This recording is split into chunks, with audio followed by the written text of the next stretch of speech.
Hello, boys and girls. This is chapter 14 for Charlotte's Web. It is titled Dr. Dorian. The next day was Saturday. Fern stood at the kitchen sink, drying the breakfast dishes as her mother washed them. Mrs. Arable worked silently. She hoped Fern would go out and play with the other children, instead of heading for the Zuckerman's barn to sit and watch animals. Charlotte is the best storyteller I ever heard, said Fern, poking her dish towel into a cereal bowl. Fern, said her mother sternly, you must not invent things. You know spiders don't tell stories. Spiders can't talk. Charlotte can, replied Fern. She doesn't talk very loud, but she talks. What kind of story did she tell? Asked Mrs. Arable. Well, began Fern, she told us about a cousin of hers who caught a fish in her web. Don't you think that's fascinating? Fern, dear, how would a fish get in a spider's web? Said Mrs. Arable. You know it couldn't happen. You're making this up. Oh, it happened all right, replied Fern. Charlotte never fibs. This cousin of hers built a web across a stream. One day she was hanging around the web, and a tiny fish leaped into the air and got tangled in the web. The fish was caught by one fin. Mother, its tail was wildly thrashing and shining in the sun. Can't you just see the web, sagging dangerously under the weight of the fish? Charlotte's cousin kept slipping in, dodging out, and she was beaten mercilessly over the head by the wildly thrashing fish, dancing in, dancing out, throwing. Fern! Snapped her mother. Stop it. Stop inventing these wild tales. I'm not inventing, said Fern. I'm just telling you the facts. What finally happened? Asked her mother, whose curiosity began to get the better of her. Charlotte's cousin won. She wrapped the fish up, and then she ate him when she got good and ready. Spiders have to eat, the same as the rest of us. Yes, I suppose they do, said Mrs. Arable, vaguely. Charlotte has another cousin who is a balloonist. She stands on her head, lets out a lot of line, and is carried aloft in the wind. Mother, wouldn't you simply love to do that? Yes, I would, come to think of it, replied Mrs. Arable. But Fern, darling, I wish you would play outdoors instead of going to Uncle Homer's barn. Find some of your playmates and do something nice outdoors. You are spending too much time in that barn. It isn't good for you to be alone so much. Alone? Said Fern. Alone? My best friends are in the barn cellar. It is a very sociable place, not at all lonely. Fern disappeared after a while, walking down the road toward Zuckerman's. Her mother dusted the sitting room, and she worked as she kept thinking about Fern. It didn't seem natural for a little girl to be so interested in animals. Finally, Mrs. Arable made up her mind, and she would pay a call to an old Dr. Dorian and ask for his advice. She got in the car and drove to his office in the village. Dr. Dorian had a thick beard. He was glad to see Mrs. Arable and gave her a comfortable chair. It's about Fern, she explained. Fern spends entirely too much time in the Zuckerman's barn. It doesn't seem normal.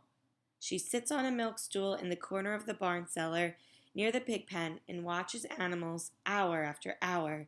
She just sits and listens. Dr. Dorian leaned back and closed his eyes. How enchanting, he said. It must be real nice and quiet down there. Homer has some sheep, hasn't he? Yes, said Mrs. Arable, but it all started with the pig we let Fern raise on a bottle. She calls him Wilbur. Homer bought the pig, and ever since it left our place, Fern has been going to her uncle's to be near it. I've been hearing things about that pig, said Dr. Dorian, opening his eyes. They say he's quite a pig. Have you ever heard about the words that appeared in the spider's web? Asked Mrs. Arable nervously. Yes, replied the doctor. Well, do you understand it? Asked Mrs. Arable. Understand what? Do you understand how there could be any writing in a spider's web?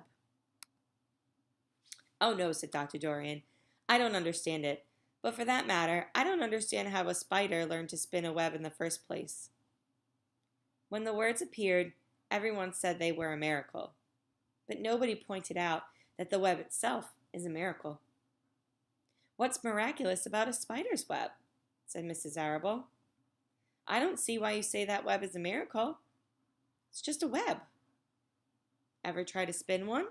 Asked Dr. Dorian. Mrs. Arable shifted uneasily in her chair.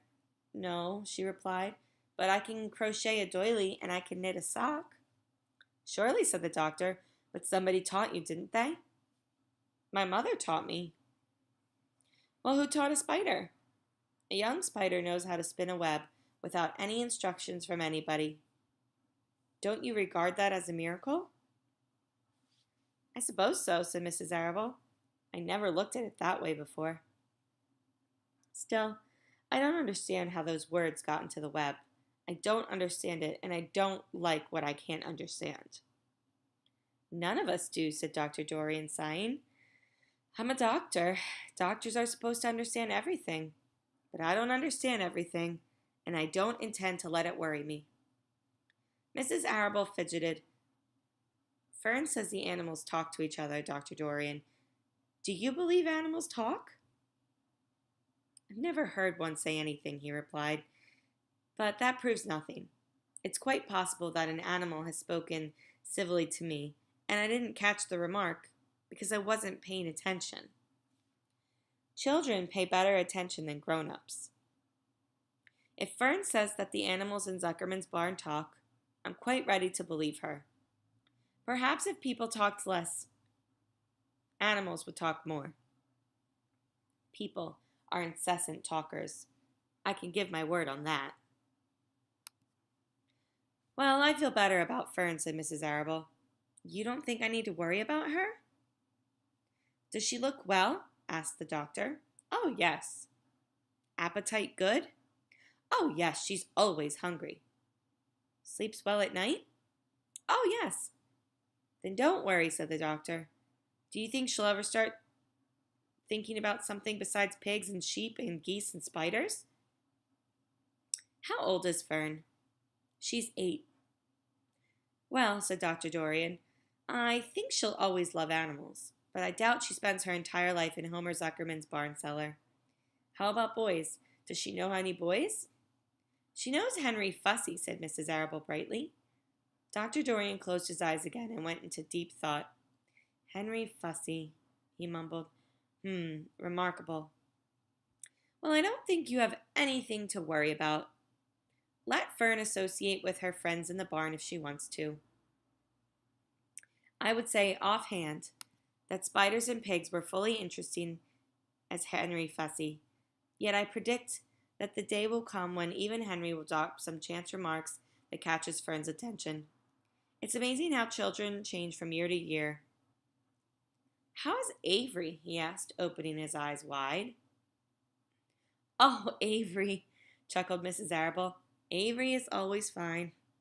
Of course he gets into poison ivy and gets stung by wasps and bees and brings frogs and snakes home and breaks everything he lays his hand on. He's fine. Good, said Dr. Arable. Good, said the doctor. Mrs. Arable said goodbye and thanked Dr. Dorian very much for his advice. She felt greatly relieved. Okay, that's the end of chapter 14. And now you need to complete the one page in your book that has the title of chapter 14. And I will see you all tomorrow.